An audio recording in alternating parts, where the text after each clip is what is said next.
Dylan the young blue dragon lived deep in the Rockstone Mountains of Scotland.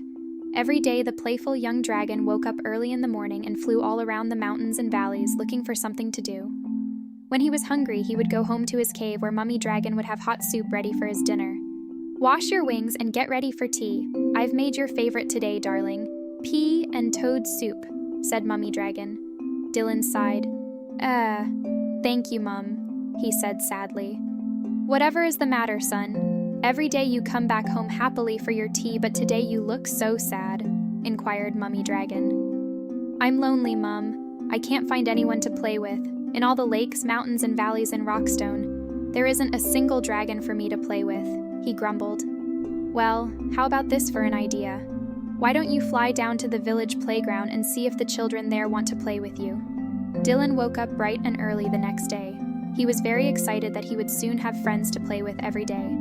He put on his baseball cap and school tie and flew past the valleys and mountains until he reached the little village of Fall Creek.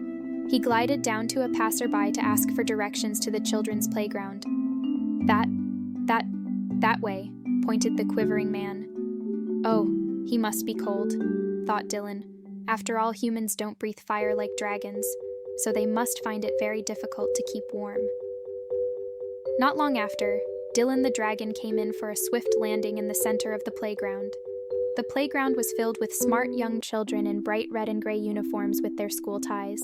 Dylan tugged at his tie and cleared his throat. He felt very well dressed for the occasion. He was about to open his mouth to introduce himself when he suddenly heard,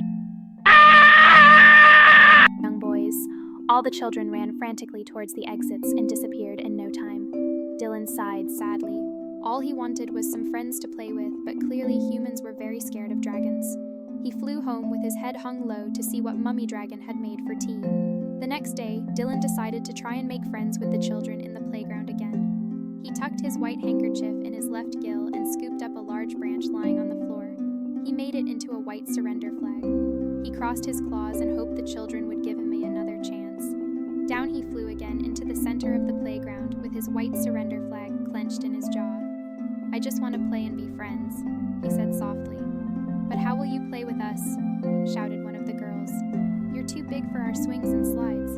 You won't fit in our roundabout." "Well, why don't I take you all for a ride to the valleys and the mountains of Rockstone?" "Yay!" squealed all the children at once. They climbed onto Dylan's back and off the children went on a very exciting flight. From that day, Dylan and the playground children were friends, and every day Dylan, the dragon, would take the children on the best playground ride ever.